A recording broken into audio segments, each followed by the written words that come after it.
especially with the news hour, a not funny joke about Jamaican mosquitoes.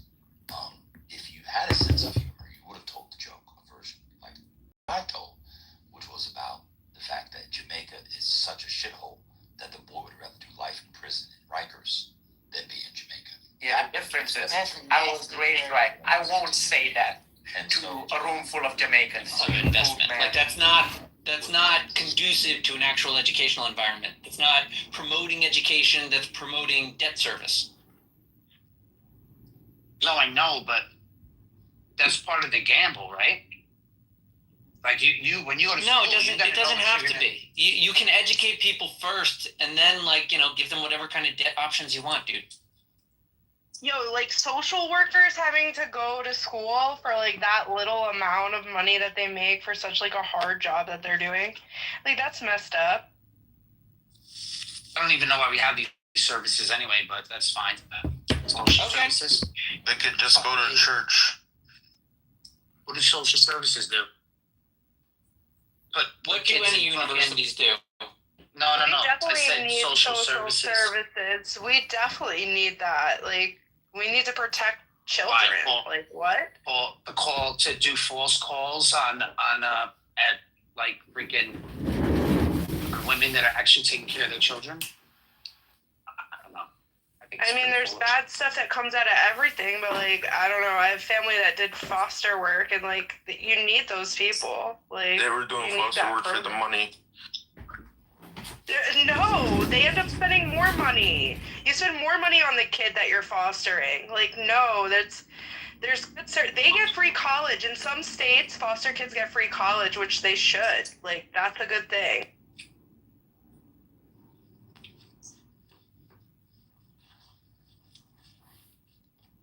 What's half of 3 5/8?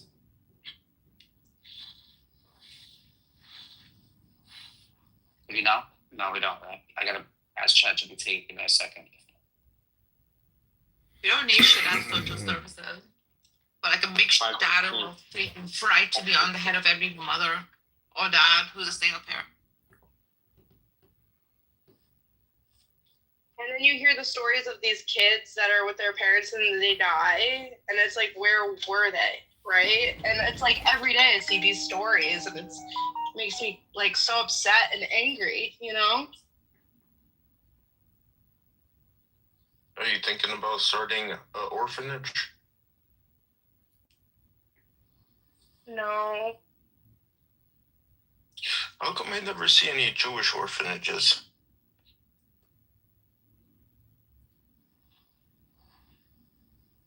You don't see them now. They used to be tons of them. What are you talking about? They used in the beginning of New York? No. So when New York first started, that's most of the kids that were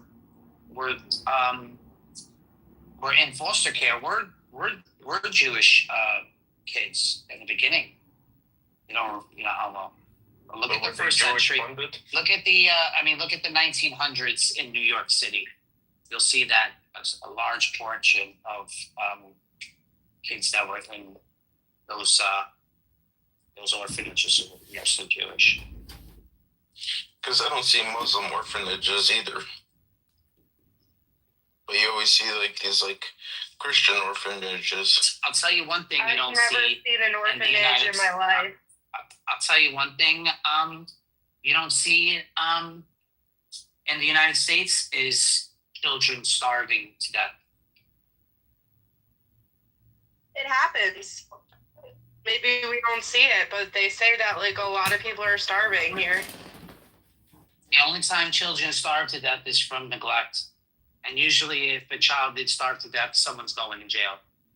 So we don't really see that in America. We see that though in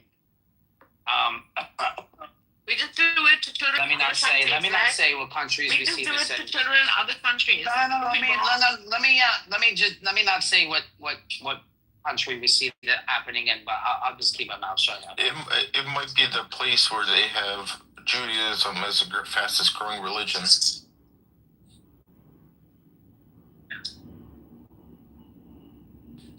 Not gonna say what region of the world, but Judaism, that same place, Judaism is growing. And when Judaism is growing, it's not seeing the same issue. Is it growing by birth or some other way? Like, how would it be growing at, like... Conversion. Where? Fine. In the Middle East. Oh. Judaism is fastest growing religion in the Middle Do we East. trust these people that are converting? Well, the results speak for themselves.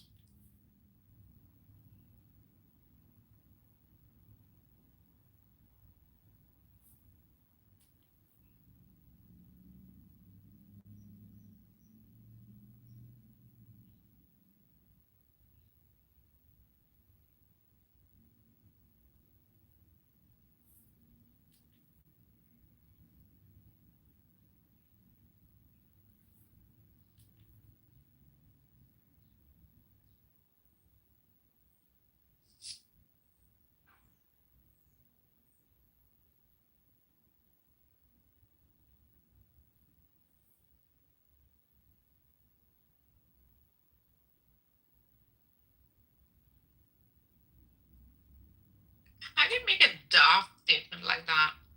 Judaism is the most growing religion in the world.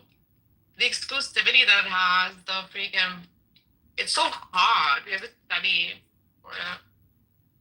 Rabbi, are you that jahil? It's really not hard at all. It's just like a lifestyle. Like if you were to live in, Convert, right? In the sense, I'm saying like Nargis, if you grew up in like an Iranian place, right, where there were a bunch of Iranians living their Iranian life in Iran, acting like Iranians, you'd say like, I'm okay, talking about this. the lifestyle. I'm talking. Right, that lifestyle would be different than if you were moved to California or LA or Nevada, where those would be different styles. If you were around, It's hard to be a Jew. I'm saying, Nargis, convert into it. yeah, no, I'm saying it isn't. I'm saying if you just lived in Israel amongst Jews being Jewy, you would find it unbelievably easy to be Jewish. No, I mean The only thing that makes it difficult to be Jewish is being surrounded by non-Jewish states. I think he's making sense. That's probably true. Yeah, you have to start, bro. Like most religions, at least the two Abrahamics, freaking hop, skip, and jump. With Islam, you say the Shahada. With Christianity, you just dip in water, bro. Yeah, it's because you guys are sluts. The reason you commit, I'm saying it's a good thing. Good Lord, stop being defensive. It's a good thing because you know what it gets to. We are a monogamous people, Monogamy is overrated. says the slut. It's not that easy to become Christian because I went to a priest. Huh? I went to a priest and I asked him to baptize me, and he said,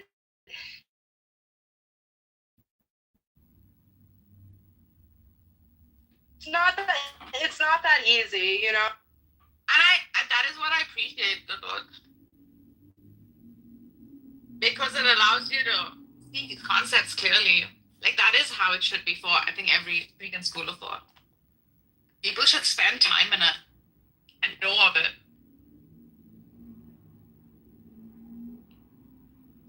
In fact, that is one of the positives that like most of these rooms talk about when they talk about like conversion to Judaism.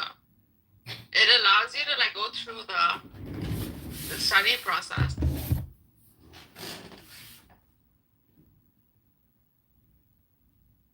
Ew, Nargis, put the picture away. Oh God. Why? I love her. She's That's my twin. Queer. That's my twin. Yeah, she's your twin because you want to be different and like her for that she's ugly. Why, Ran?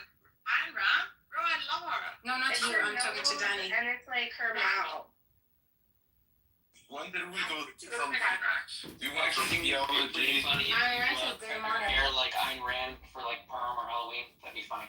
It's such a Nazi haircut. How dare you, Congressman? What's talking about Ira? We went from theology to females Dude, Ayn traumatizing. Rand is hilarious. She's lovely. You haven't understood her. She's demonic. The reason I became an architect was because of Ira. And I read The Fountainhead. Oh, I like Atlas Shrugged. And Atlas Shrugged. And Envy the Living and The Virtue of Selfishness. There's lovely. to like her when I was a teenager, but then I grew up. I'm joking. Yeah, there was a lot of people that outgrow her. Yeah, I am so. What are you saying, Dad? I said I heard a lot of people said that they outgrew her. I definitely outgrew her. And she she does sounds like, when you read it first, you go, oh yeah, and then you think about it more. It's like, she's actually fucking retarded. No, you're actually fucking retarded. And when you call her demonic, is that a projection, Abby? Because I would say that there are times that I could say that you're possibly a little bit demonic, Abby. And Narja's, I gotta tell you, there's no clubhouse rooms going on ever about Jewish conversion. Just to correct that in your mind, there are no Jewish conversion clubhouse rooms. Thank you very little. Clubhouse, what are you talking about? No, that's your demonic projection. And Abby, just go read a book. Hello? I did. I read the book and I come to a conclusion that Ayn Rand is demonic. What do you want me to do? I don't know, maybe try to read a book instead of talking. That would be a good first place to start. Because you are actually, also have the DSM right here. And unfortunately, Abby, you've been labeled as a highly annoying person. A dangerously annoying person, and possibly an extremely annoying person, an EAP, a DAP, and an HAP. No, the most annoying person. How about that?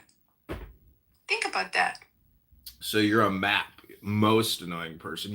See that is exactly what a MAP would do. You would claim to be the number one most annoying person. Yes, I am. I agree. Oy vey. Oh my gosh, are you being anti-Semitic? I'm gonna call ADL. You called her a MAP, MAP?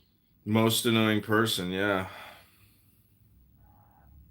I have no idea what it is, but whatever. Oh, that's not good. I also got another interesting book here called Questions to a Muslim, an exposition of Islam.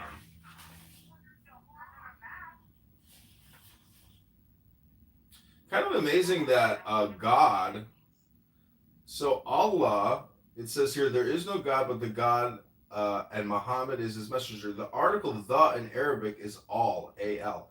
The Arabic and Semitic word for God is ilah.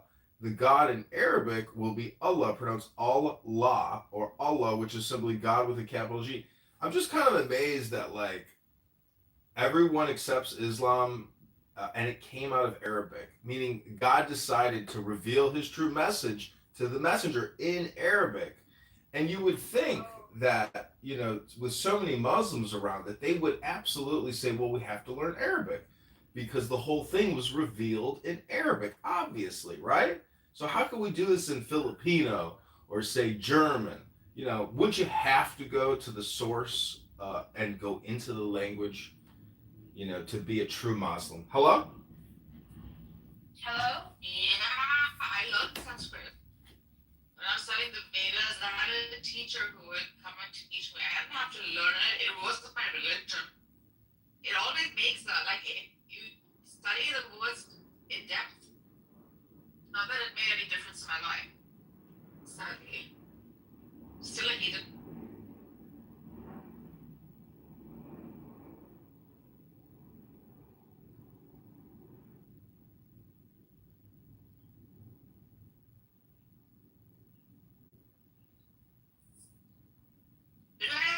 Reading the Torah in Hebrew is far more, if you ask Caleb or that, they'll tell you that it does go to the root words and you study the scripture in greater depth than not. What kind of argument is this, John? Well, I'm being very critical of Islam nowadays. Ever since I learned about the Constitution of Islam written by Muhammad in Medina in the year 660, I've gotten a really bad taste for Islam. And if you've never read it, you should realize just how bad of a deal it was. It's basically a document on how to start a mafia organization to intimidate for blood money, give no justice, Oops, we killed your dad. Here's some money. Shut the fuck up. That's basically what the Constitution of Medina says.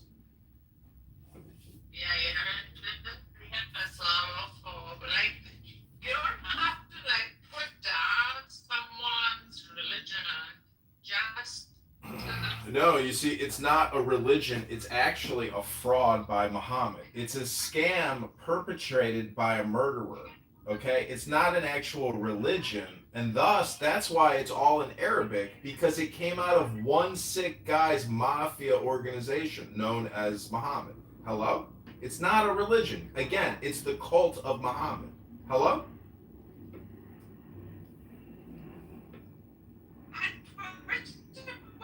like Muslims argue in one part, like they try to tell about Islam. They don't want to. They think that let's not do it. You know? What is the excellent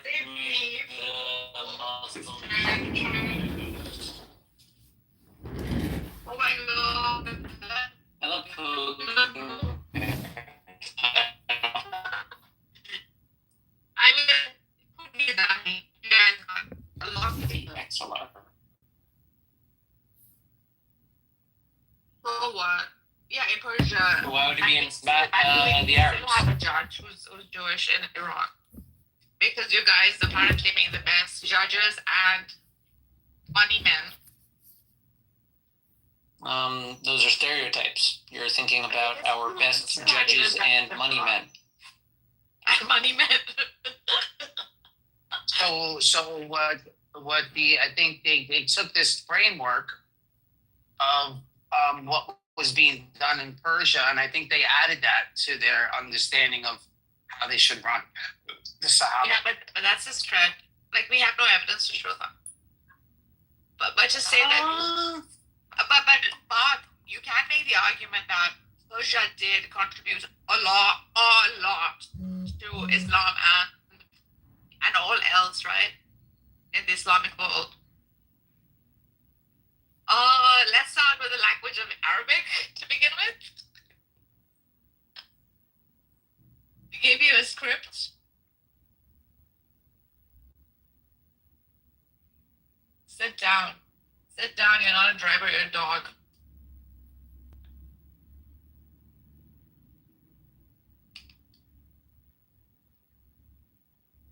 John, when are you gonna create your own SeaWorld? We need a John SeaWorld. Abby went. Hello? It was so disturbing, Abby. Yeah, I know, yeah. For years, bro, that chick was training him. Freaking one day, like, SeaWorld is maybe like 20 minutes, maybe more, 5 minutes away from where I live. Freaking, which years and years of training. Oh, you're in San Diego. I am in San Diego. Oh, nice. I love San Diego. It's okay. Getting bored, bro. What? I love it. The people are so friendly. Lived here for so long. You pick a I good place. I just forget. I think I went to the zoo, but I don't remember really being there too much. I mean, Chula Vista is not a zoo, Danny. What? Chula Vista is not a zoo. This is way down south. San Diego's known for their zoo with their tigers. It is. San Diego's known for the best zoo in the world, actually. Don't you have the best SeaWorld as well? Yeah, SeaWorld also. But this zoo, the wild animal park that she's right about, not like the Chula Vista, it's by, what do you call that? Escondido, Upper Escondido. Oh, damn it. I should have gone when I was there. Possible. Hello, Moto. You guys come, let me know. I was at the convention center. Yeah. I work very close to that on 6th. Oh, really? It's downtown. Downtown, yeah.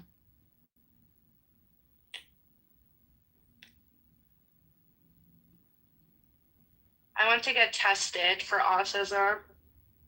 Me too. What happened? I'm getting my I results next don't month. know. Like, I'm kind of upset about it because it was like my mom's boyfriend that was the doctor. Oh my god. And I felt like it was a conflict of interest. That's not allowed, actually. And people were telling me, Yeah, I don't think it's allowed. Okay, and people were like, that's It not a is. conflict Yeah, of it is. interest. I'm like, yeah, it is. Like, I was like, I think you should get a new doctor. Ask like that. He's a lawyer. He left. It could be conflict of interest, unless. No, it is. Sorry to say. if I ever talk to my dad again, I'll ask him. You know, he's the therapist. But I think it's wrong. Like Wait, your dad is your therapist? my dad would Yeah, that's why never she's be so my fucked up. therapist because it's a conflict of interest. So no, that doesn't happen. And that's why I think this is kind of like not okay, you know?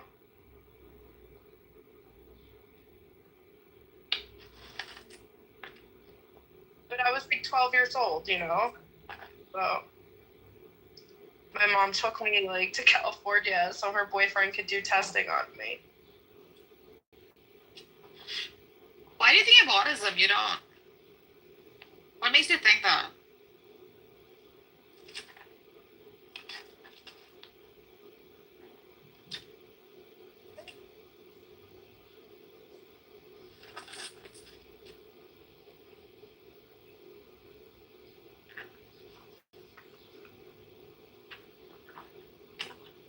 Abby, when are you getting your result? Next month. At least you know. It's cool. I guess it's a fashion fad to be autistic. Oh my god, I don't think I am autistic, but let's see. Oh, really? I was diagnosed PDD, pervasive developmental disorder, when I was 17, which is awesome. Yeah, you got all the diseases in the world we know. I know, they're trying to say that I have Munchausen when I really do have all these Munchausen. disorders. Dude, you do not. No, I don't have that shit.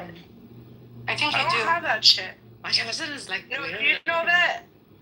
Yeah. I got my tonsils out when I was 2, and all these studies show that leads to PTSD in 50% of the people who have their tonsils out, and they're not sure if it's from like the inflammation or like if it's like connected to the brain or like what's causing it or the actual like experience I just of remember like. I had my tonsils up when I was 6.5, and yeah, I did suffer from so-called PTSD that I never truly experienced in the form of sadness.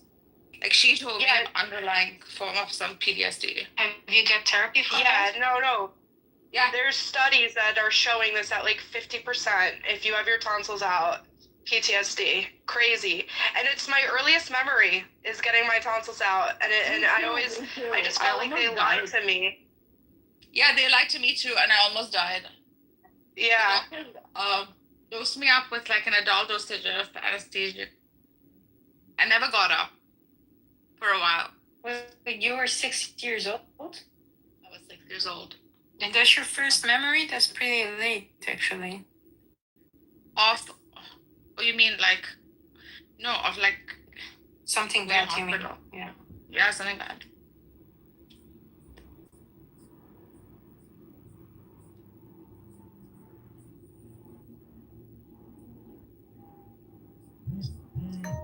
John, why are you quiet? I don't trust you when you're quiet. This is weird.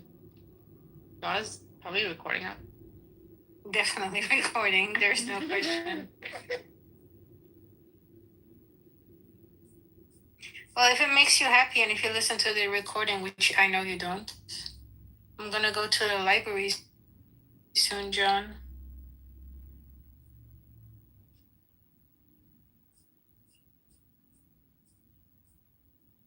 Hello?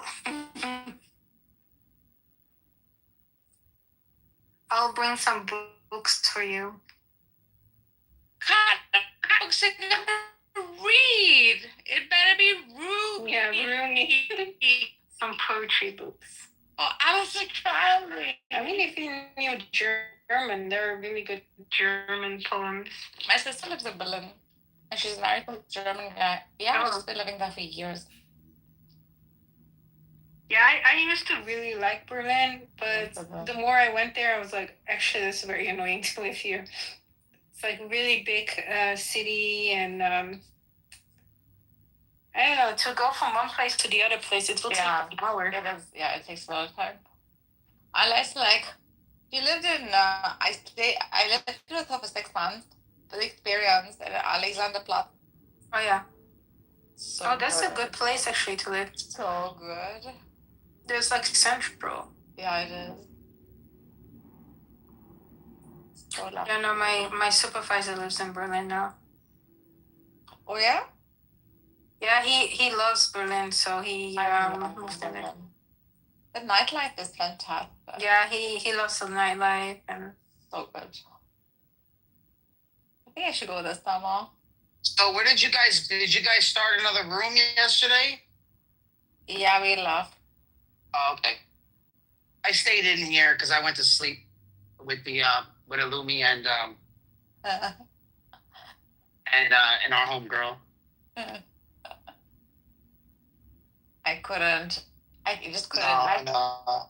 I mean, and no, yeah, we went to Andrews actually, and that's where we completely took over. Poor thing. Yeah, you did.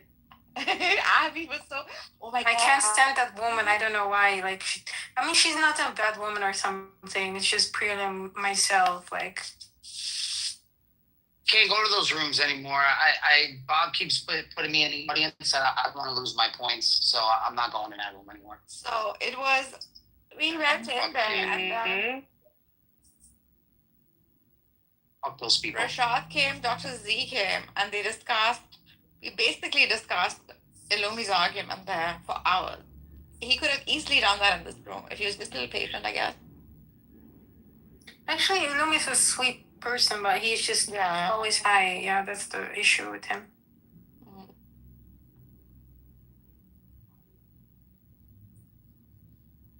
I mean, the argument is okay. So he sort of laid it out, and I think he showed the difference in the hypostatic union with the two wills, which everyone knows. So he was like, it's a logical, the LPT, and then I said, bro, I know all of this. I was telling Rashad that.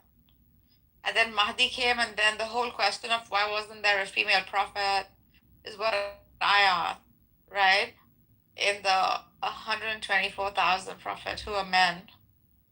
And Dr. Z's response was, as a self-made professional woman, and she'll tell you herself if you ask her.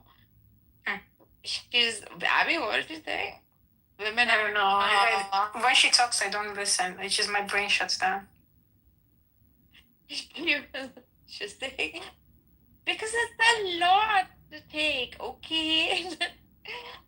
I thought she was upset with you because you were working during your period or something. No, yeah. She's saying it's very hard for women to work during that period. And women, I don't know, something about how it's so much responsibility, etc. Like, and that prophets have to endure a lot of hardship. I'm like, bro, are you serious? You think women cannot endure hardship? Megatron, more like Megatron. You come out a freaking baby, bro. His name's Megatron, but it should be Mega because he's gay.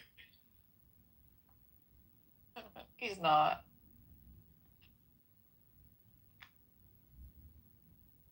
So I was like, just accept that Abraham is patriarchal. And if I ask Andrew, he would tell me that it's patriarchal. And wait, was she for or against? I think she was for that, right? But she was for it, but she's saying it's women and men are equal in Islam. In a very like no, they are not. They're not. And then she's saying, like, I was like, at least give us some historical what was her argument for that? Like, I would like to know, but I can't stand her talking, so. She's very sweet, though. I know she's sweet. I'm sorry.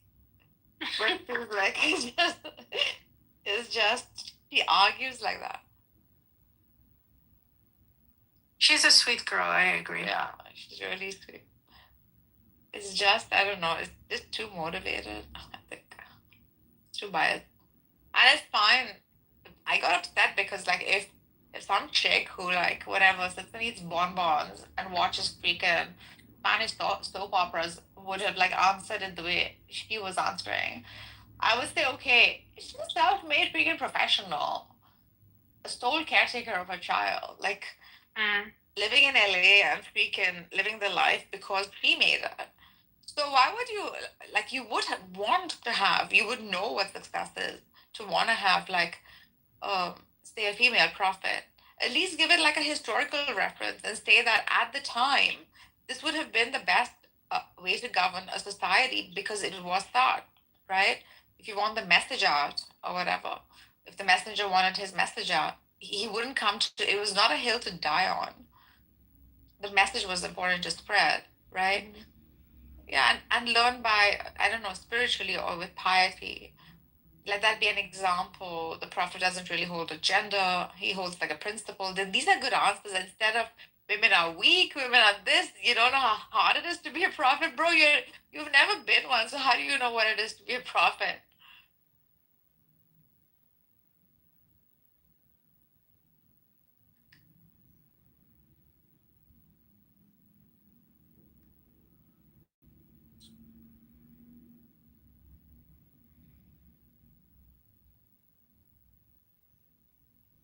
Well, you can't have any inheritance.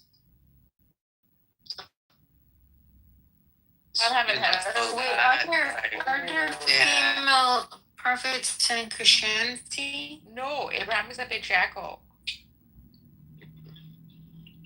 It's a very male oriented. Refute me. Ooh.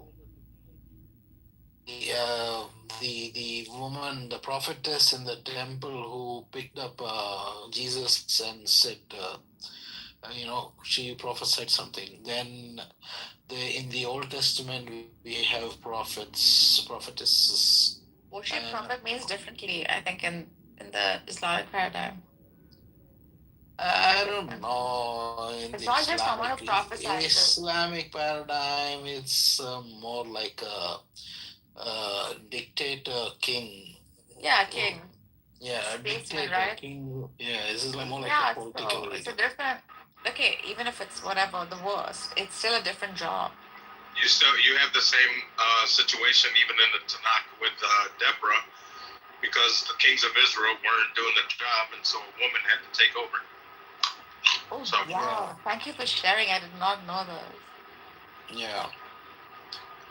Just because you prophecy, have the gift of prophecy and prophesize, that doesn't mean Doesn't make you a prophet. Exactly. Yeah. that does make you a prophet.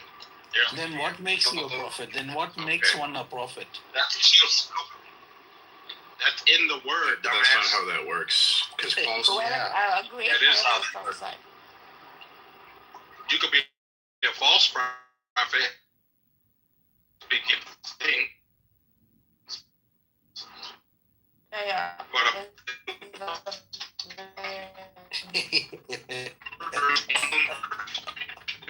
Yeah, he's right.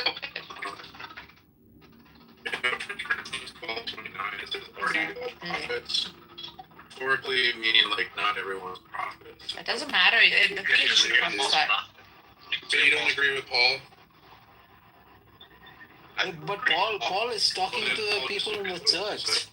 CM. Prophesize. Doesn't matter as long as you prophesy something. it could be a false prophet. Talking about. No, but he's talking about people who prophesize. He says, are all of them perfectly?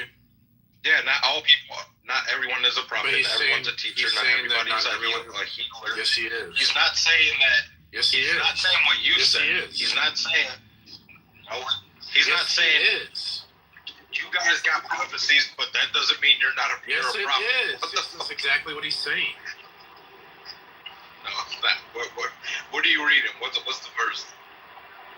1 Corinthians chapter 12, verse 29. Hello? Hello? Hello? Oh, Smilo. I don't know. I have a First Timothy. I have a and call Second sign. Timothy. Huh? Do you guys see a call sign over my PTR? I'm not on any call, but it just appeared just Yeah, like that. it stays on like that. Yeah, I saw that. But I'm not on any call and I haven't received a call. Yeah, it's okay. That's how freaking Clubhouse is. once you've received a call, it just keeps that on. They need to change that.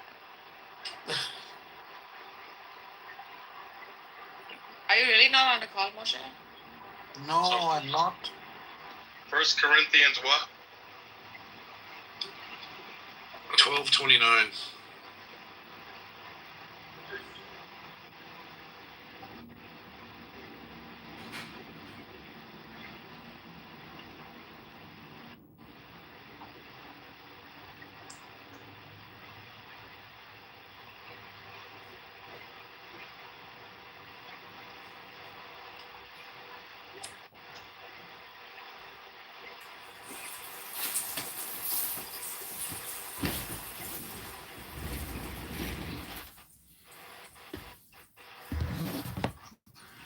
Hello? Hello? So a prophet is like a specific.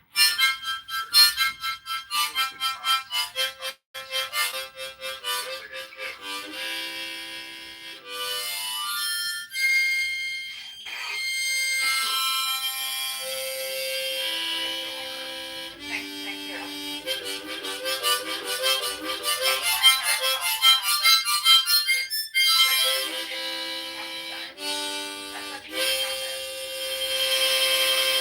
Even a false prophet who prophesizes, right? Would technically be a prophet.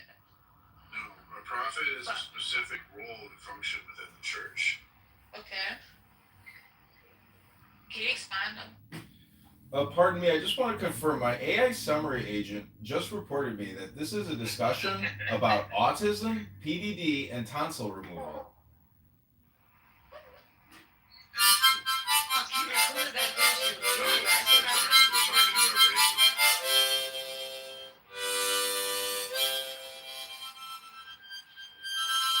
Okay, so wait, I'm still trying to get the word. So when it's saying that are all apostles, are all prophets, are all teachers, do miracles, all work miracles? So basically what you're saying is, oh yeah, you could heal people, doesn't mean you're a miracle worker. You can teach people, doesn't mean you're a teacher. What the fuck kind of shit is that? That makes no sense. Yeah, it's just saying all members in the church don't have the same role. All of them have different roles. Yeah. Yeah, everybody has different roles. Not everybody's gonna have all these gifts. Yeah. But you can't say somebody is a miracle. Oh, he does miracles, but hey, he's not a miracle worker. He's just a specific kind of miracle. Like that doesn't make sense. Because you don't understand how language works. I don't understand how language works. You don't understand how language works. A martyr is one who murders. A thief is the one who steals. But all of a sudden, when it comes to the word prophecy or prophesy or prophet, that doesn't have any correlation. Hold on, the individual's called by God to deliver messages. Robin Hood was a thief? No, he was a hoodie. He was a hoodie. Well, he's right. Like, they deliver a message. They also hold people accountable. They guide. I'm just reading it off of Google. Who's right? They may not be like a prophet, like a major prophet or something like, see, like you're technically. Yeah, that's a primary. No, you're not. Okay. Okay, let Pimas define what a prophet is. Tell us, teach us. It's just, I told you, it's a specific role within the church that involves like a ministry. It's a function within the church. Whereas anyone can prophesy, right? But prophecy is a spiritual gift, like speaking.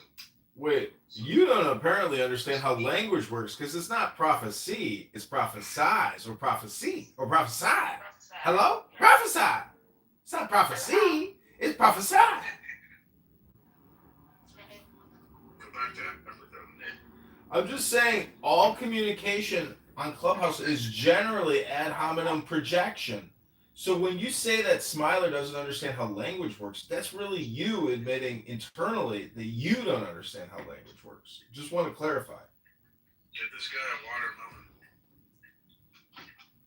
Well, as a matter of fact, I've got a delicious watermelon sitting in my refrigerator right now that I will soon cut apart and dice it and enjoy it. But that still basically means that this gathering here, where we are discussing the Bible, Quran, and all the prophets, clearly people have not come to the conclusion on how to best use their time.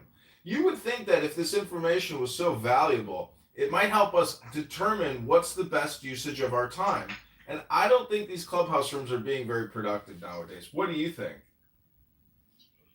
Yeah, I agree with you.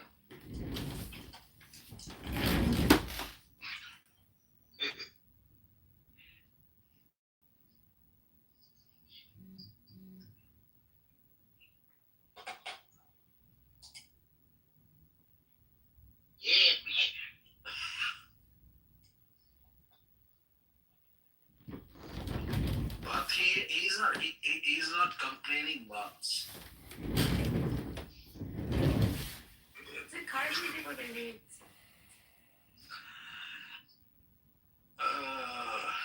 Don't think he's complaining.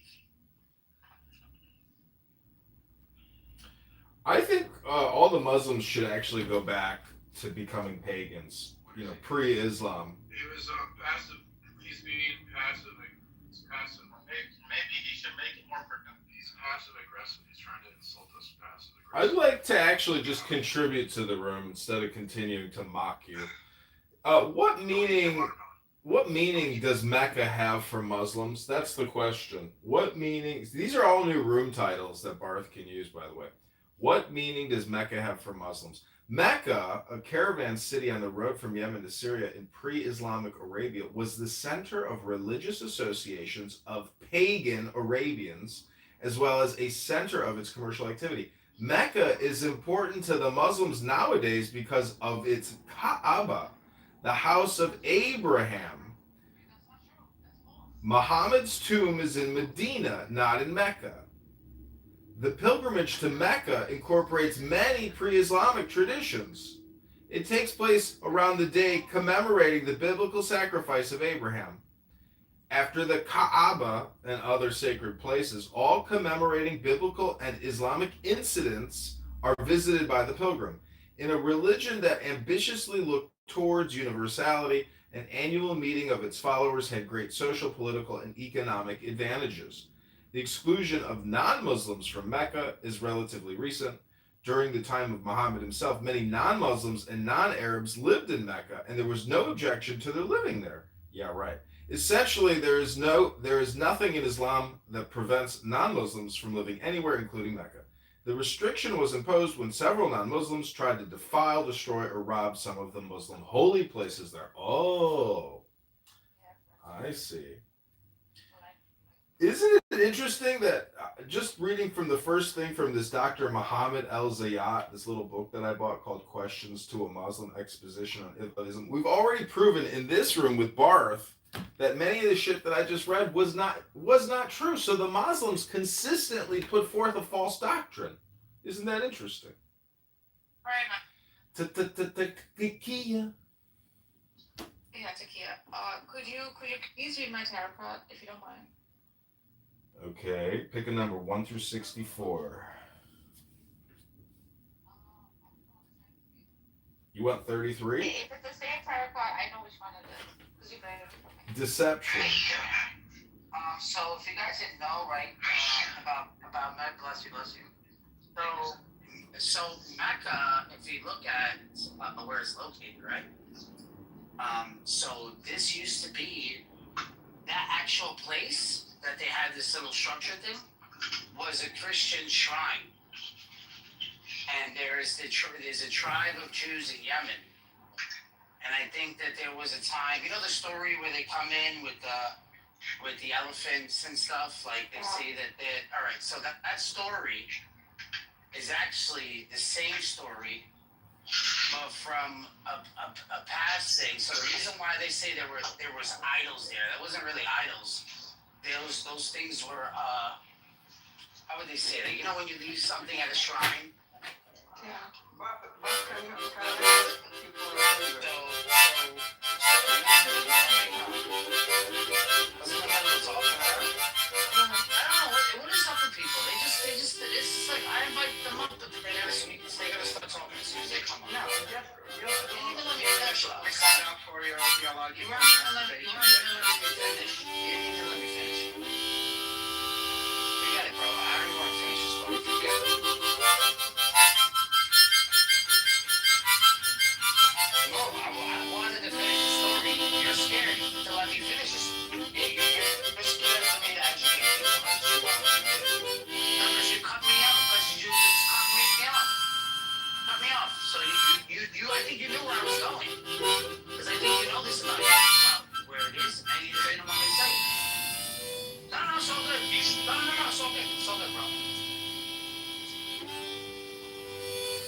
Yeah, see how evil, see how evil This guy, everybody he never did this. how evil they're making. That he has to say stuff like that. He doesn't realize the things he says. He doesn't care. Just send them to the audience and finish your thing. No, what I want to do is I just want to keep him up here as long as possible so he keep embarrassed to his own group. Some point. Some point. No point of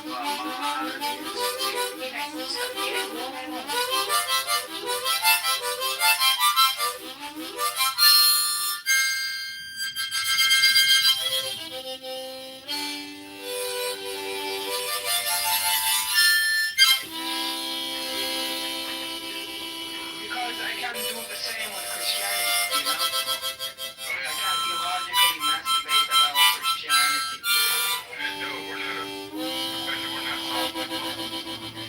Listen, only one person keeps bringing up masturbation. Phoenix, only one person keeps bringing up masturbation, and that's you, Phoenix. And I just want to say that Muhammad was a pedophile. He was a homosexual. And it's all historical. You can't actually defile that poor little girl's name anymore. That branch of Islam that the Shia have taken. Let's actually just read from a book, everybody, instead of engaging in this M word with Phoenix. It's called The Book Club. This was number 33. It's called Deception. This was Naga's tarot card. Something is making love flee. In fact, love is withdrawing, turning towards itself in order to protect itself. It cannot do otherwise. In short, you will be exhausted, and you will not even see the shadow of your love. No, Narcus, really, he said that Sufism is terrorism.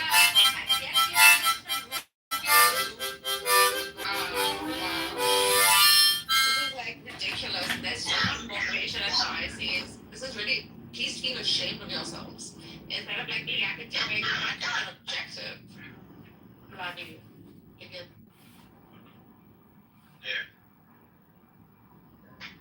Like he inspired the music that he's playing, but at the same time he's calling Sufis like terrorists. Yeah, because he's a jahil, murakkab. It says here that the Sufi or Muslim mystics do not form an Islamic sect. A Sufi wants to remain in the world and serve humanity while being above worldliness. Some Sufis believe that through endeavor and sublimation of human instincts, they may reach a sort of union with their creator. The Muslim Sufi literature is a very rich one. In Persian, Arabic, and Urdu, some of the Sufis have contributed some of the world's masterpieces of literature. And so means hardly anything at all. He thinks that he's I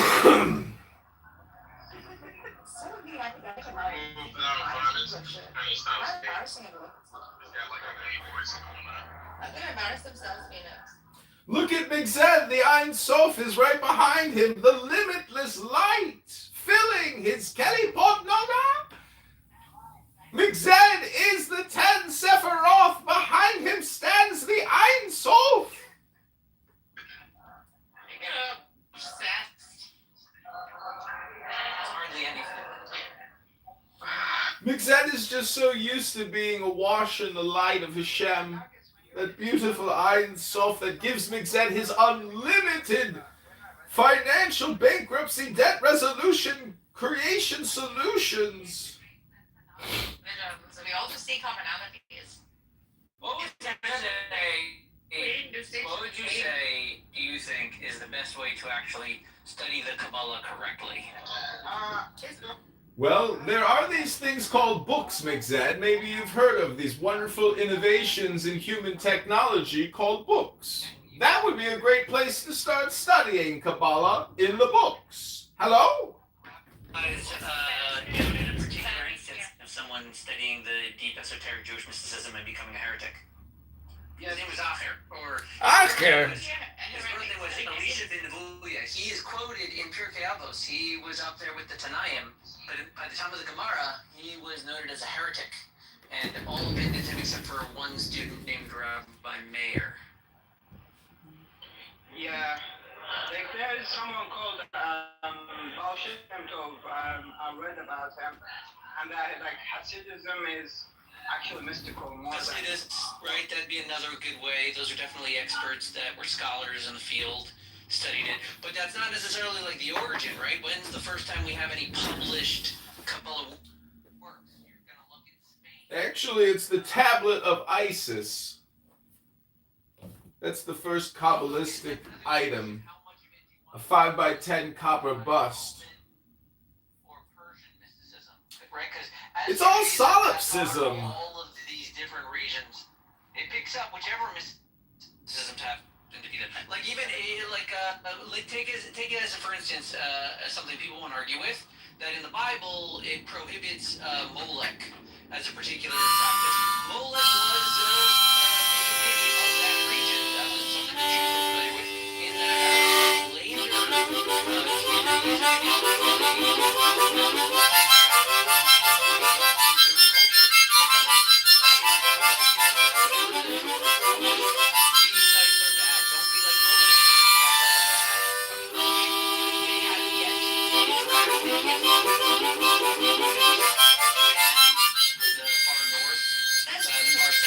There was trade, there was interaction.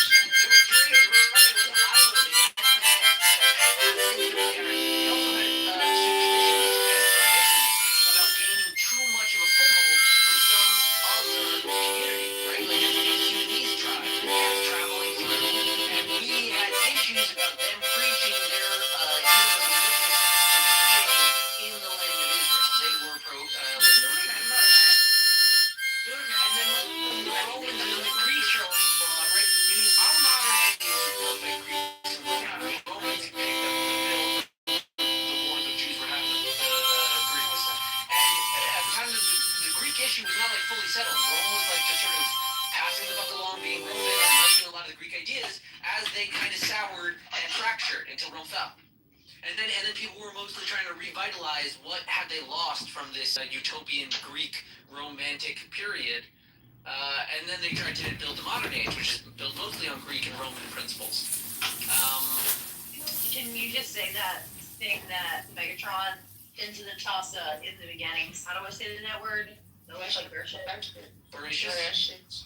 Or Bereshit. Sounds like an Israeli. Well, that sounds something like I could say, because I was going to say Bereshit, but. Yeah, you can say Bereshit. Okay, cool. So most mysticism around the world would, although different in choreography, although different in like the traditional. But they pick things up as they go, right? The stories continue, like Persia, right? Yeah. The Jews didn't know of Persia when they were in Egypt. Persia was there. They didn't know about it. They didn't know of it. They didn't know about Persia when David was conquering the land, when Joshua was destroying all of the Canaanites, when Saul and David were fighting over each other. They didn't care about the Persians. They did actually show up in some of the writings. At that point, they had interacted with them, but they didn't have a clear way of dealing with them until after the destruction of the first temple and the publishing of the Megillah. Then the Jews had established their principles of what the Persians are like, how we have dealt with them, and what we think of them. They never dealt with the Japanese. There is no firm Jewish position on the Japanese. They come and they go, and we stick to our old principles for anyone who comes and goes in our land. So mysticism has like common two principles, right? That no matter what tradition you follow, and no matter what religion you call it, and even though there might not have been any interaction between like. Have you ever heard of the philosophists? I think they called themselves.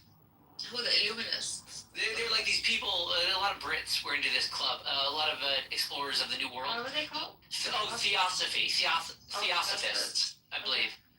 And I think their position was that all religions and all secret truths came from a secret, ancient, most ancient culture of which he considered himself a part. Right? So he wanted to incorporate all of them from the oldest, most authentic origin of them all. And he wanted to explore the world. Many of these guys, they were like Explorer Club. They would explore deep, far-reaching corners of the Earth to show that the same narrative had been given from an ancient proto-religion that we were all members of. Correct. I love that move, right? Yeah, I love it. Yeah. And then they also like incorporate all the mysticism, right? Because none of that is taboo. That's all just different interpretations of this singular ancient I mean, true. it would be like the common. This is why I hold to it. And if you think like the religion of like the Theosophists, it incorporates a convergence of all human understanding, past, present, and future. And that's like kind of a mission that a lot of people can get behind. Yeah. I mean, I don't think it's unavoidable. I think that is it. Yeah, Mixad, is Muslims call it Islam, Mixad? Mysticism is the feminine side of things, I think. Even like a true little bitch. Damn. Mixad's bringing out the power. Mixad's got that Kabbalistic power, that courtroom demeanor. Mixad, when was the last time you were in court and said to the opposing counsel, "You little bitch"? I was just in court earlier So today. you guys know the studies they did on this around the world, right?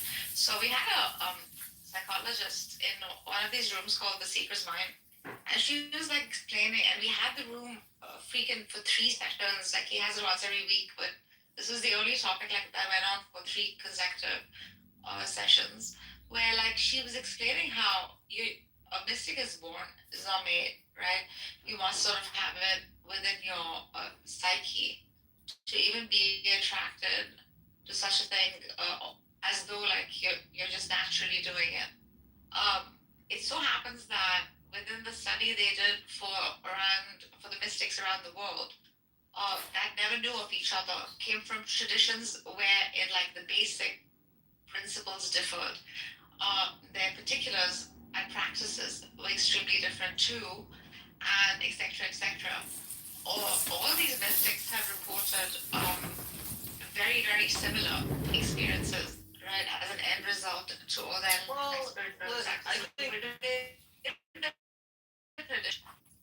So, I think that humans have like a lot of ways to experience things. I don't only limit myself to the analytical, although like in conversations, I think it's useful.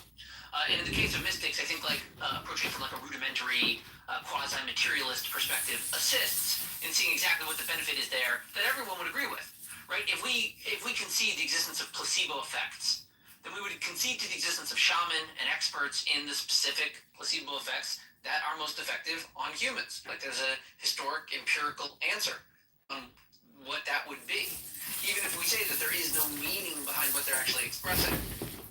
So like, I think it's weird.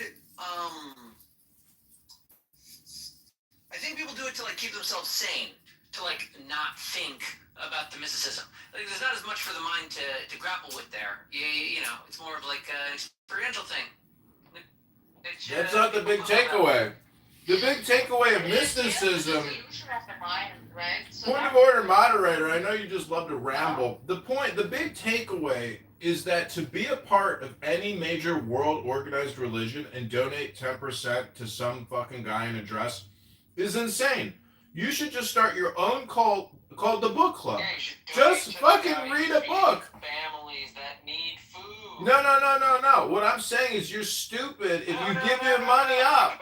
Think about Just start your own thing. God is correct. Hello? I feed the hungry when I can think about how many angels dance on the head of a pin. You psychopath. Oh, I didn't say that. But what I'm just saying is the big takeaway is if you actually contribute your money to an organization, which is not your own organization or your own nonprofit, you're not very mystical.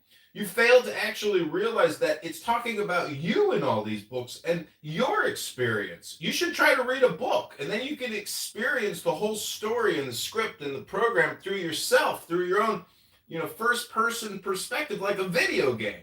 That would make it real fun. If you just participate in somebody else's video game, that's boring. Hello? Wait, no, dude, one second. I have to enlighten you because I've discovered your new purpose in life. You are a weird kind of self-aware narcissist that hates himself because of like the weird kind of loop you've put your own head into. I think you need to create an AI that will draft a novelized version of your own life that you can read, and others, and publish, and then keep writing and reiterating forever. Just telling yourself and the world your own story eternally. Then just be careful, Mixed. I'm already doing that because we're live on YouTube, and you just projected that you're a narcissist yourself. How dare you ad hominem project onto the universe? You're pathetic. I'm giving it. I'm cursing your mind with a blessing from God that you will construct this and consume the rest of your life reading a story about yourself. Right.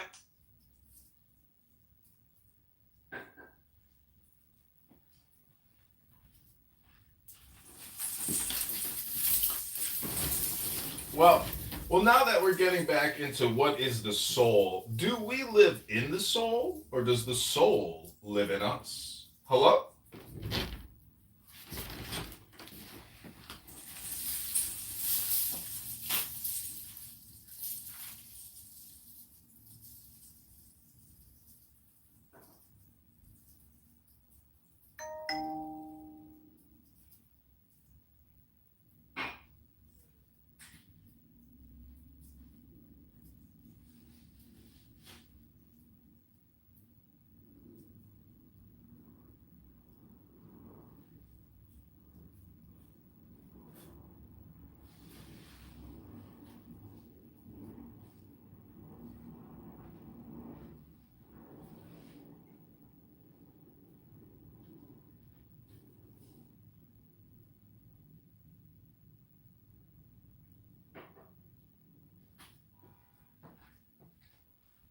Hello?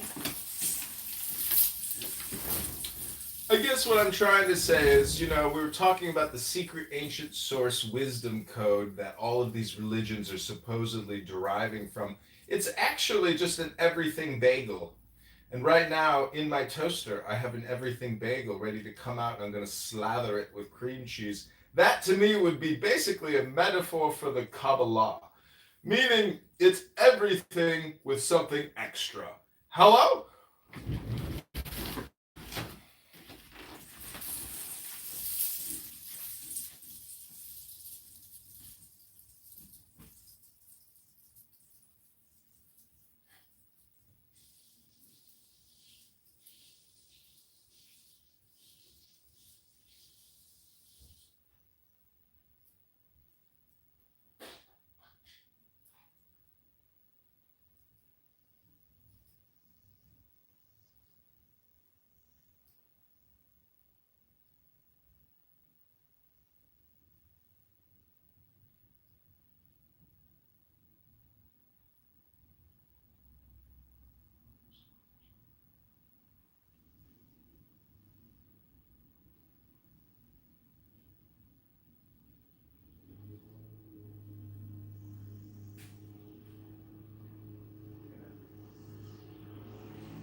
Hello? Is everyone done masturbating?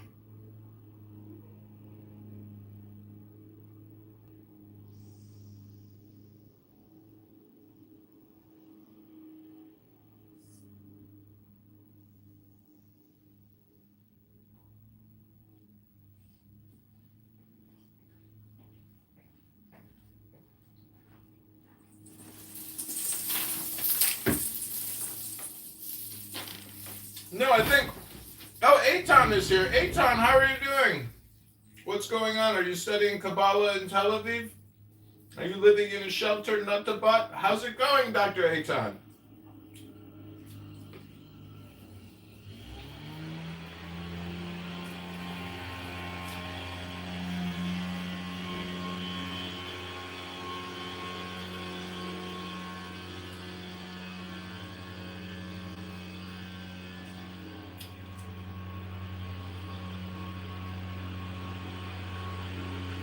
Hello? Hello?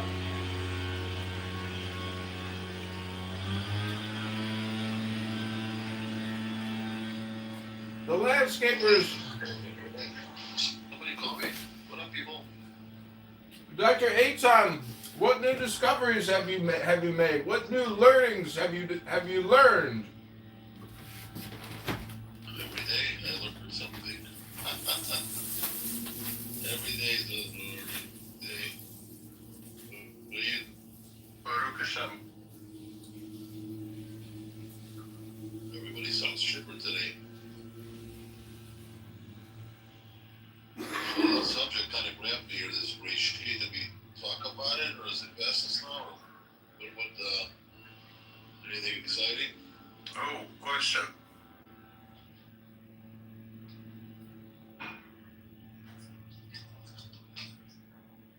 Through language, of course, through the lens of the Messiah being the first intellect. All right. And all things were created through his knowledge, being the closest to God.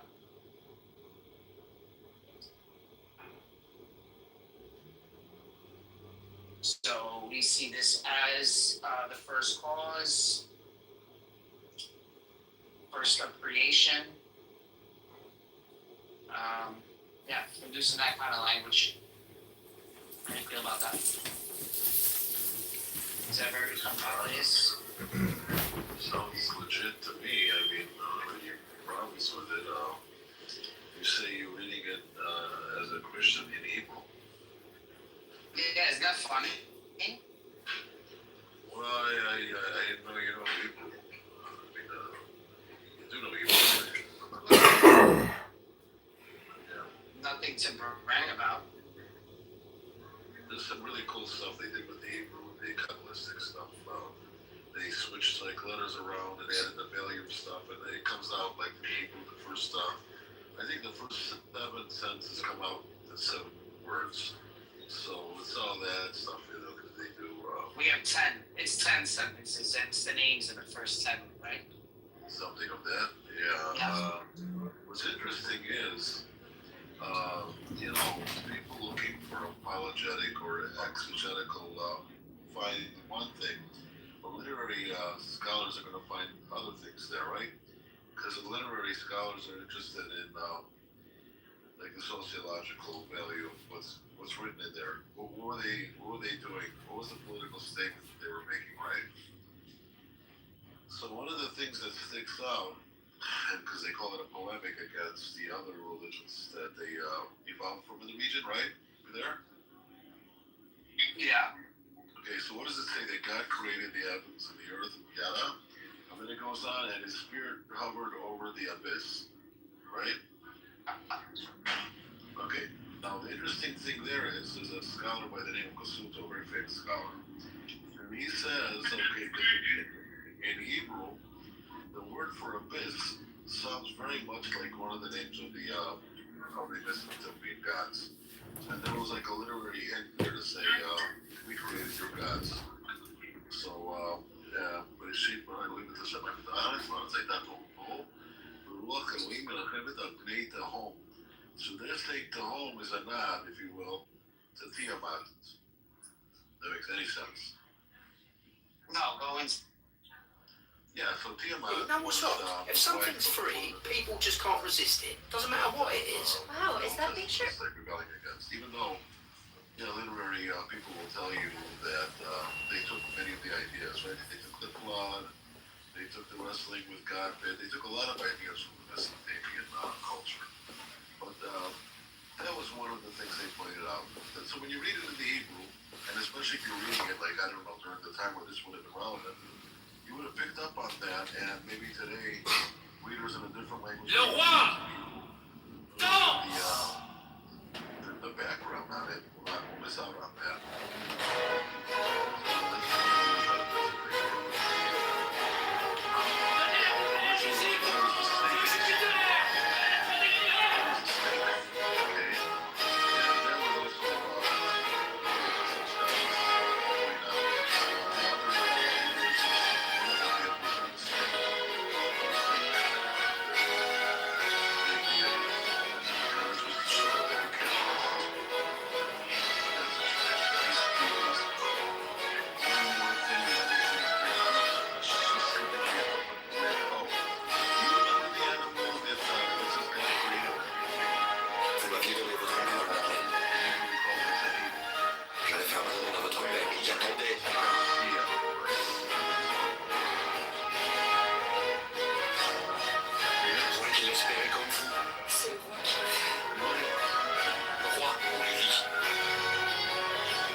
instruction, and the other one will be calling him by his personal name.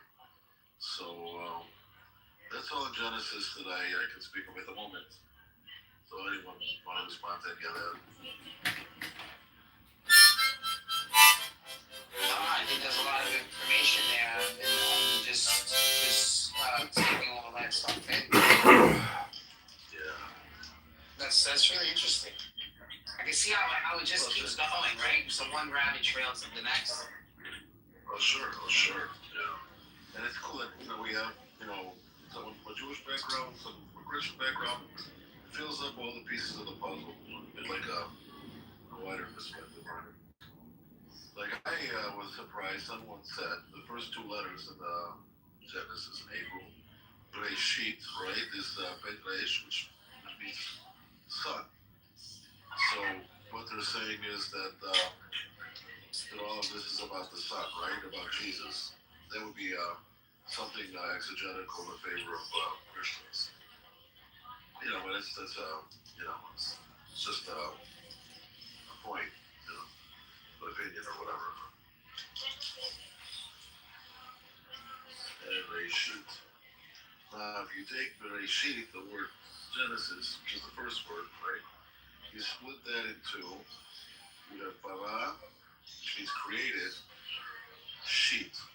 In Aramaic, sheet means it's six. So it means it's a hint towards creating in 6 days.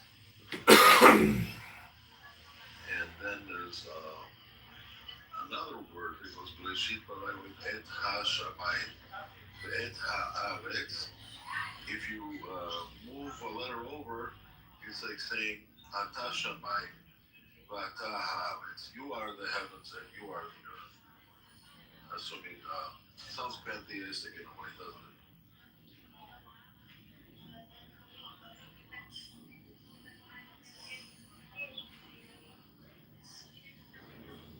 Yeah, we're always gonna dabble in that. Somebody's gonna be in line. No.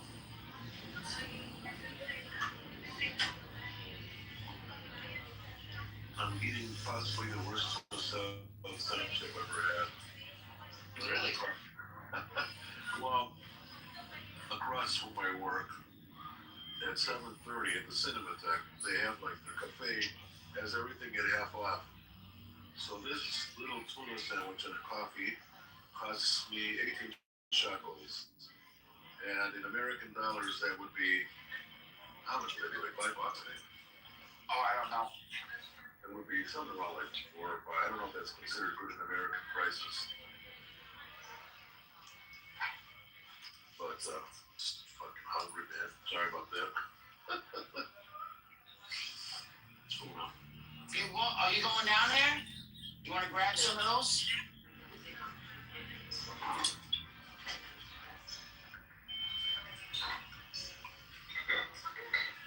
But, with Genesis, you can go on and on and on about Genesis. Genesis is loaded.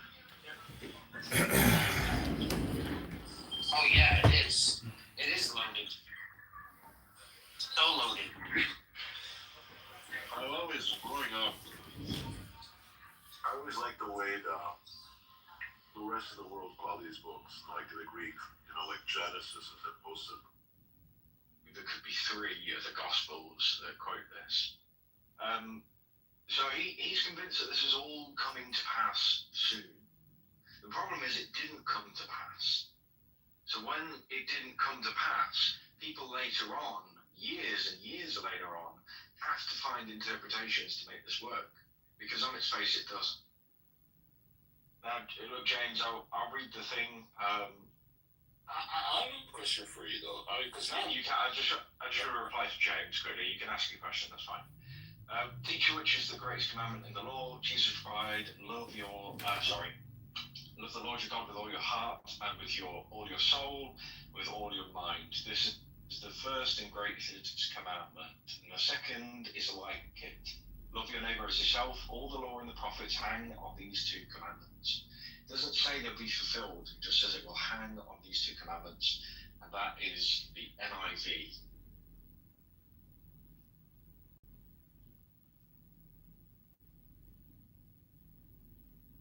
What's your question?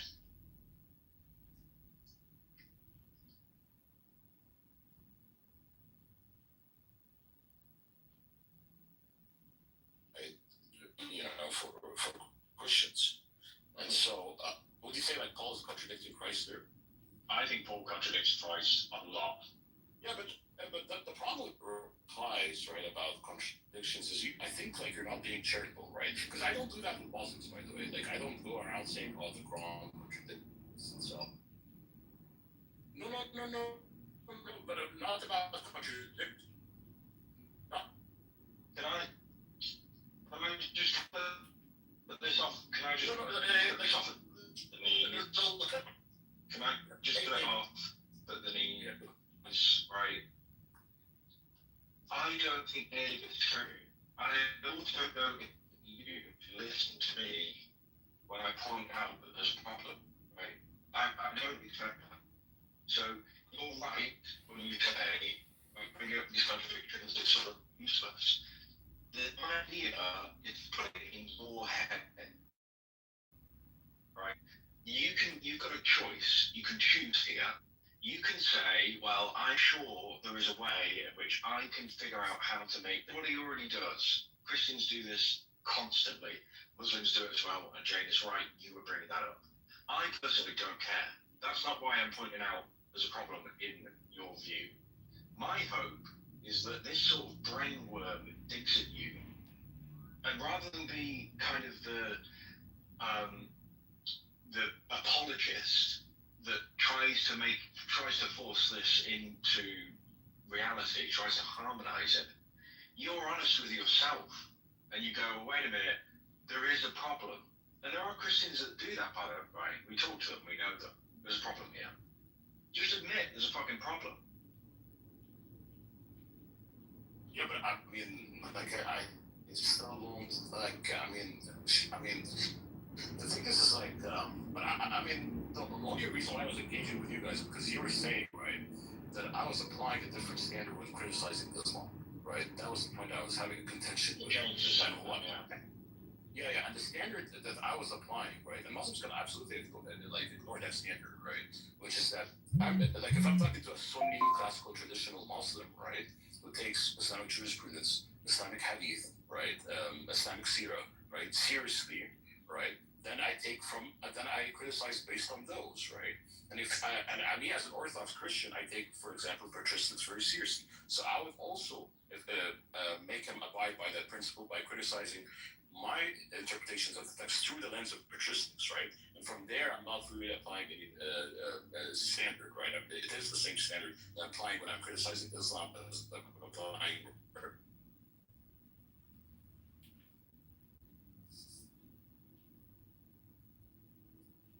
Okay, it's the same reasoning. It's the same dishonesty. It's just yours has been going longer. Therefore, you think it's legitimate. And I don't understand that. You're just saying they've been longer. They've been there longer. Look, she's right. She's right, and you know it.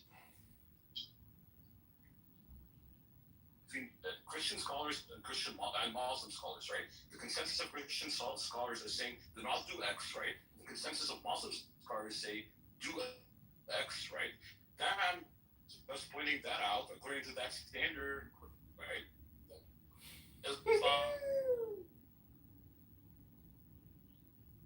Legitimate for a Muslim to use the same logical inferences that you're using to be, as I view it, dishonestly interpreting the scripture to come to a conclusion that child marriage isn't okay, and that's not really what it means, even though they disagree with the scholars. Just because more people in your religion figured it out earlier that it's a problem, and you should probably not follow that, I don't understand why their logical inferences are. I'm talking to a liberal Muslim, right, who doesn't accept like the consensus or the early Muslim views, like has the early Muslim scholars and their views about the situation. Fine, I don't really have conversations with liberal Muslims. The same thing, like I don't think people should have conversations with liberal liberal Christians because they don't really have standards, right? But if I'm talking to someone, right, who claims to follow classical Islamic jurisprudence, right, then from there I'm just going to point out to the consensus that are found within the Islamic sciences when it comes to these issues. Right? You see, Severin, the reason why you don't have conversation. See, Severin, you're so full of shit. You slip that in there and you say, I won't have conversations with liberal Muslims in the same way I won't have conversations with liberal Christians. Because you're the most austere, far right Christian there is, right, Severin? You are so full of yourself and your big ego with your supreme Christianity. It's sickening. Go look in the mirror, read a book, and just shut up about your supremacy. It's annoying, Severin. You know, if you really understood Christ, you wouldn't act this way. You wouldn't talk this way. You'd probably just be in meditation and peace, praying or reading a book or doing something good instead of shitting down the throat of other people. It's pathetic. Just a universe, complete moderation. Go back and forth with him and have a conversation. Yeah, I think If you just want to like yell at him, that's another. No, he doesn't want to have conversations with anybody unless they're far right, because he is far right. Did you hear what he said? So I don't think I can have a conversation with him because he doesn't have conversations with people that he deems that could possibly be on the left. How am I far right? Like, how am I far? Actually, like, I actually more to the left than to the right. Oh, I see. It's just crazy. Just ruin a conversation that we're having. Oh, I ruined their conversation. Oh. The Darth Dawkins video, like or rather the Tom Rabbit video with Darth Dawkins. Is that you? I've been featured on a few Tom Rabbit videos with Darth That's Dawkins. funny. You're a micro celebrity then. Anyway, If you send me $10, I'll send you an autograph. A micro celebrity. you should do that. Go ahead, guy. No, you should send him $10 and get an autograph. That'd be cool. Are you kidding? I don't think that would. Yeah, but look, I'll get an autograph from James. That'd be nice. So I don't know where we were, but I mean, But I think James is actually going to disagree with the principle that I laid down. James can have different, like, I think James doesn't really care about the consensus, which is fine. Everyone to his own, right? I don't know if he's neutral politically, but he knows his stuff. He's probably the most knowledgeable on this stuff. You know Caleb? You could have said Rabbi Randall McDicker. Yeah. Oh, Yeah, I know. Yeah, we talk all the time. Yeah. He knows. He has a vast knowledge. Yeah, I don't. That's the thing, right? So when someone like my son was reading from it, right? And I think Julian. there's this guy that I like to. Julian. I've heard people say, David Moran. He's a Russian Orthodox. Sure. And he wrote a lot of books.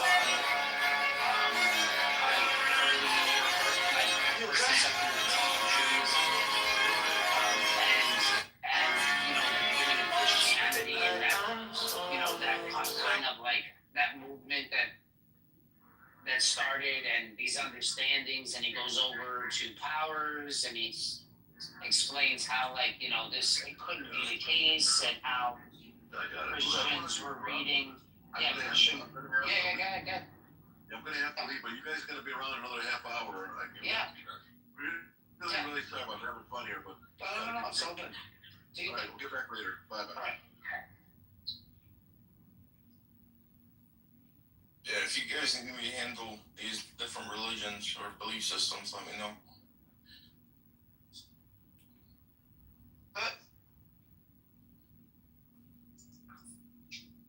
What are you gonna help with, Rabbi? You need a different name, bro. Go back to. Yeah, you should try to be, yourself, Rabbi, instead of, forcing people to call you Rabbi, because what you're really doing is insulting teachers who go by the name Rabbi when you yourself are just a comedian. You're just a comedian. You're funny, but you're not a teacher. You don't actually teach anybody anything other than gaslighting people to hopefully they'll realize, why am I getting so upset over this annoying person on a conference call that he fucks around and calls himself a rabbi. And he's only doing it out of an homage to Rabbi Randy McDickerson, who himself is a degenerate, vulgar, profane, horrible human being.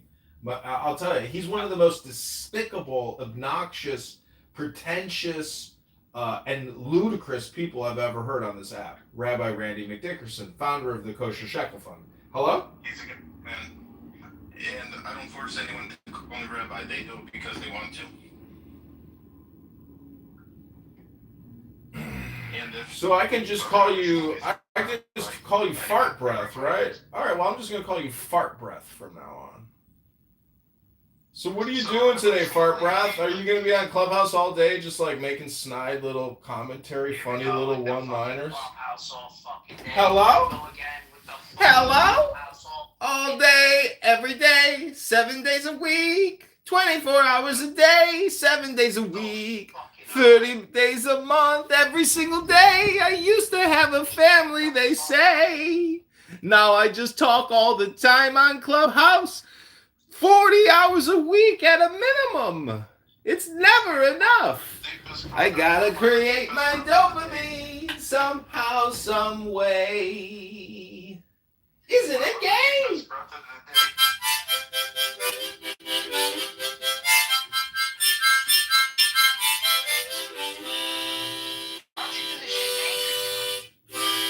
Because Andrew's been up on a 72-hour bender. He's probably sleeping for 20 hours. Is he on meth? Is he on meth? He's got to be. Well, we know you are, and you're projecting, but, he's got to be. I know what it's like to be on that. That's why I'm saying, one of the same kind of plot together is that he just doesn't, he doesn't hit tunes to my beat. Makes any sense. You know what's so amazing is if I had access to math, do you know what I would do with it? I would read a bunch of books on camera and use my brain to improve my brain to eliminate all the unnecessary things in my life which are wasting my time. That's intelligence. Hello? Here we go, motherfucker!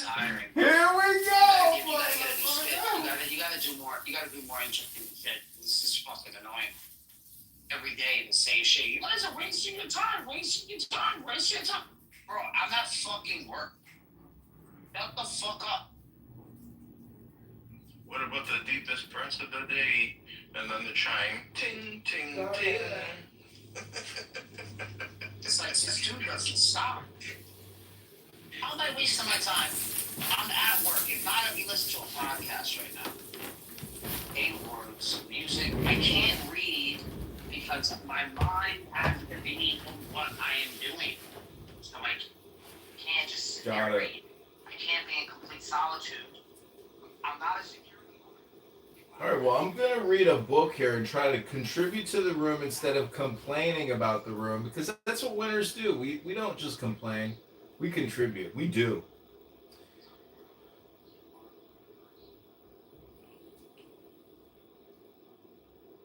How bad is the comic relief in Andrew's room?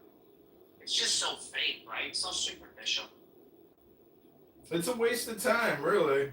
I mean, at least you got a personality, Megatron. You're not like, a toy Woody from the movie. It's so funny. It's not comedy.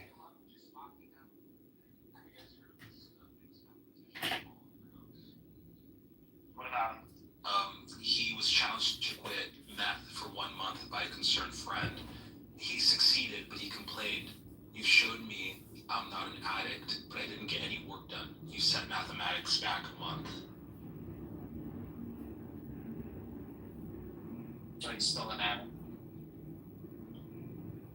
I see. He's one of the greatest mathematicians of the 21st century. What, the Indian guy? Paul Erdos. Oh, I thought you were going to mention the Indian guy from this one. I thought he was. he has a book of over 1,000 conjectures that he hasn't proven, but AI is proving it. It's pretty crazy stuff. Oh, like what's her name? Lovelace. Like her. You know who she is? You know who she is? She was also a mathematician. What do you mean similar? Do you know what I'm talking about? No idea. Okay, I think her name is Ava Lovelace. Something Lovelace. She was a mathematician. A long time ago, before programming actually was a thing, and she actually has mathematical formulas that are for programming.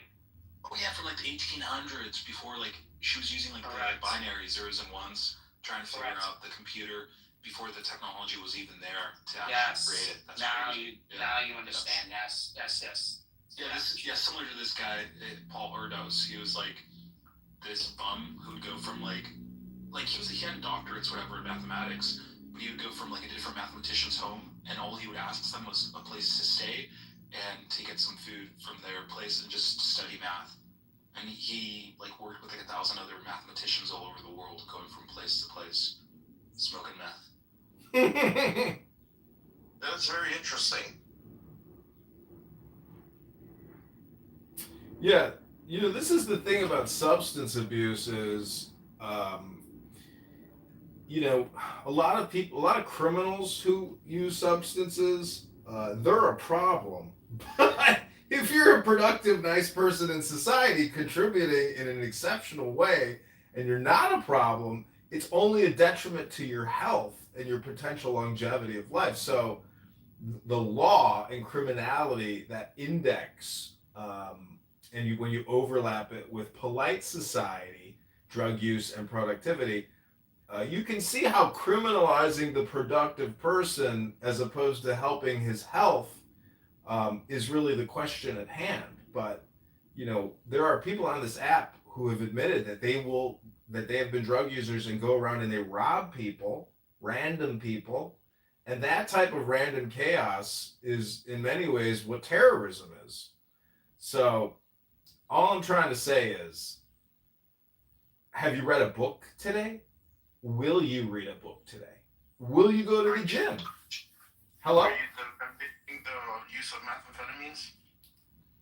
No, I'm just talking about how chemicals and the brain and productivity and the legal system, it's all intertwined, because a lot of white kids and all these people who are on meth, what they're really doing is using legalized cocaine.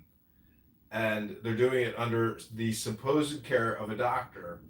But really, if they're not causing legal problems and they're being good people, well, it's still a detriment to the health.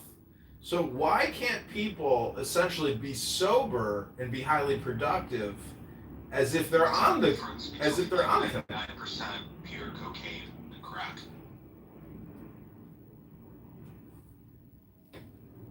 It's the bottom quintile of the population that ruins it for everyone else.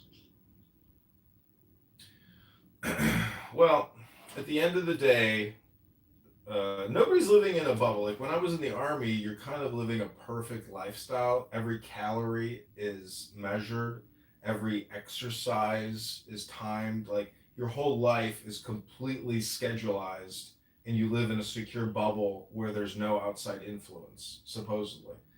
I'm just saying, there's like, if we were to take Megatron out of his work environment and just fly him to the Caribbean for like a 30-month stay at our luxury rehabilitation clinic and actually get him off of Clubhouse and get him off of meth, we would be able to actually show him a new way, a new life of productivity, sobriety, and happiness without the chemical additive to the brain. Because the philosophy of the Kabbalists is that there is an energy so much more powerful than the fake chemical stimulant that you're using in your plastic body. That's what the Ein Sof and the limitless light can provide an addict and a Clubhouse clown. I am complete.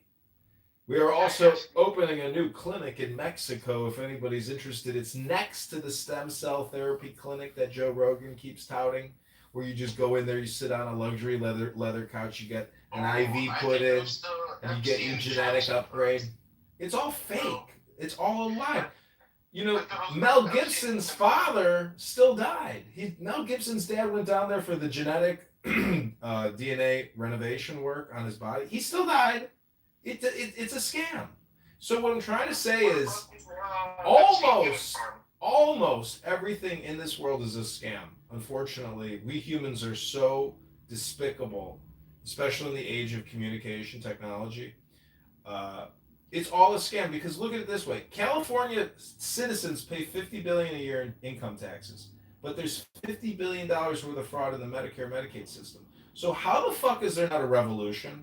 How the fuck does the government just not shut down and say, okay, we can't do this because we are actually facilitating the fraud, and therefore our whole system is completely and utterly bankrupt? And that's why I question Megatron. You go to work every day busting your ass for your 4 daughters, but you do realize you're not just working for your 4 daughters' future, you are working for an insolvent, bankrupt system. And so if you don't get involved politically, and I know you don't like talking politics and all you do is spend your time working on religion, the problem is you're going to get consumed by the political system. Because the world today, in many ways, the new religion is politics. I rest my case. Hello? You're being anti-Semitic. Don't bring up the Jews when it comes. Again, that's ad hominem projection by a retard. You are retarded. I don't know who you are or where you live or what you do with your life, but all you do is ad hominem projection every single day, all day about Jews. You're retarded. I don't know who raised you or what brain damage event occurred in your life, but Rabbi, or I should call you Fart Breath, you are one of the dumbest ad hominem projectors. You think you're funny. The joke ended months ago, but you're still here. Hello? Why are you being anti-Semitic? Why are you making fun of rabbis? Okay, ad hominem projector, here we go again. Did Muhammad or Jesus' donkey kick you in the head? Is this what happened to you? It must be exhausting. So you're talking to people with a wealth of knowledge, intellectual, inclined people that are teachers. You're calling them fart breath. So after being anti-Semitic, this is how you conclude? Amazing. Yep, you are definitely one of the most brain rotted out people I've met on this app. My friend, you concluded before you even started. Exactly. I would just encourage you to try to say one intelligent sentence, maybe from your memory, and then we can leave it at that. Okay, fart breath, sound good? Listen, you don't become a rabbi overnight. You think somebody becomes a rabbi just by... Okay, the question, fart breath, is try to say one intelligent sentence. That's the question, or the demand. Go ahead, fart breath. Can't do it? John is currently being investigated for fraud in the election system, and he will be considered a felon if it doesn't go his way. This is an ongoing investigation. He hasn't been acquitted. Go look at John Kitover, ChicagoFelonCriminals.com. Well, all I gotta say is that was funny, but still not the intelligence that we're looking for. You seem to know so much about spirituality and the Bible, and obviously you can't stop talking about these, like, people call themselves Jews. Yeah, I know, fart breath, but what we're trying to figure out is, can you actually impress us with one intelligent sentence where we will all say, wow, that's pretty smart. Go ahead.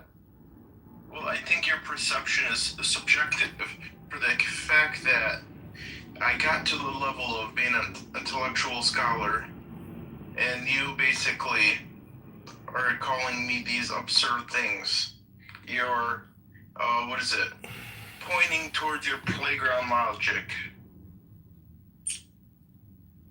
See, what worries me sometimes is I like to accuse other people of committing ad hominem projection, but then when I say that other people are committing ad hominem, is that me committing ad hominem projection against an ad hominem projector? Is it a me problem or a you problem? So who is the rabbi at the end of the day? I don't know, fart breath. You tell us. Are you a green bean? I'm going to go with Dr. Megatron here. How come you didn't respect Shabbat? So the other thing is, I call it ad hominem filibustering or hypnosis filibustering. Hypnosis filibustering. Hypnosis filibustering is actually just our words endlessly talking. You know, like if you go to politically correct, they might just break out and talk about cereal for like 10 minutes and the different types of Cheerios. While they're supposedly talking about a very, important news topic, they will ad hominem filibuster and just go straight into Cheerios and the 10 different types of Cheerios there are. And that could waste like 10 to 15 minutes of their lives just talking about Cheerios. Hello?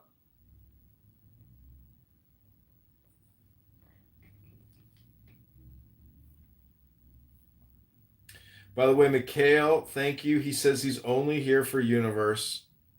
And I think a lot of people actually are here for me, even the people that I may find disagreeable. And I would just say that if I actually didn't frequent rooms and record certain people, those rooms would really die out quickly. It's like I'm just a source concentrate additive, and it's better to have me than not to have me, because if you don't have me, it's your same recipe every single time. And therefore you're going to get the same results every single time. But I can't record some of these clubhouse rooms anymore because some of the speakers on this app are getting my accounts clipped. And I'm already at that like final stage of having YouTube remove me with 3 community guideline strikes. So PP, Dr. Pepe on this app, whatever his name is, Mario or whatever the fuck his name is in Scottsdale, I cannot record him anymore. I will not record him anymore. And I thank God that my YouTube accounts are not deleted, and I will never, ever set foot or waste my time recording one of those stupid brain rotted out rooms again. I will have to be a man and pick up a book and read a book. Because to continue to record brain rotted people and sacrifice 5 years of YouTube work with over 100,000 videos, tens of millions of views and likes and subscribers, I can't let it all rest on the shoulders of a moron, a brain rotted out boxer named Mario Pepe in Scottsdale, Arizona. So, I am complete. Baby voice Pepe. Yeah, little boy Pepe. Little baby Pepe.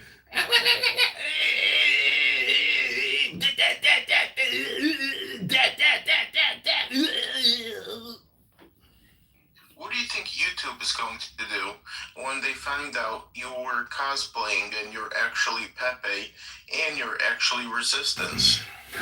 When the curtain's lifted and YouTube finds out that you're both of these characters and then some, but then you portrayed it to be somebody. See, it's actually all based on a transcript. See, you don't do anything. You actually just come here and just like say random things in response. But I actually create things. And so when you create a YouTube video, it produces a transcript and it clearly defines the speakers. And that's based on speech recognition pattern. And I know a lot of, ERFers on here love to say that they recognize patterns. And they say, well, how do you know? And they say, well, I'm a professional pattern recognizer. That's what I do for a living. I'm good at recognizing patterns and such. Hello? Once they recognize that it's the same mannerisms that Universe and Resistance, Pepe, and Mr. Anderson have, what do you think YouTube is going to do? Once they recognize that there's those same mannerisms, you might be able to change your voice, use some technology, but the mannerisms are there. You are all the same people. You see, this conversation just triggered TikTok to delete my account. Look at that. Access removed from all channels. This conversation was too hate speech and hateful behavior. So you see this? It's like, I can't believe that everything I'm doing is getting terminated and it's being labeled hate when all I'm trying to do is correct low IQ brain rotted out people. can't believe this. Anybody said anything for it to trigger anything. That's what I'm saying. It's just even just fart breathing around the topic is enough to trigger it. Fucking you know, you're the same reason. You're exactly like Pee-Pee. You cause me problems. That's why I actually don't want to talk to you or hear your voice, because you really don't add anything to my life. You're just like putting spike proteins in my system every time I talk with you. It's horrible. You know, you are actually a VHAP. You have a special distinction. You are a very highly annoying person, and we will leave it at that. Mr. Mr. Fartbread, I have a question for you. The universe is talking to you. No, I was talking to you, Mr. Fartbread. Oh, I'm a rabbi. But you said you could call your name anything, right? I could call you anything. When did I say that? Like 5 minutes ago. I said he could have called me anything, but he chose to call me rabbi. So yeah, I'm Mr. Fartbread. And the reason why I didn't respond to that was because that's not my name. So what kind of knife would you use to cut a brisket steak? Preferably a steak knife. Why? What would you use?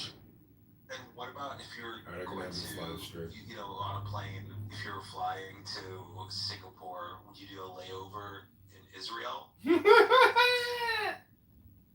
I don't see a problem. If it's cheaper, why not? Anybody would like to check out Israel.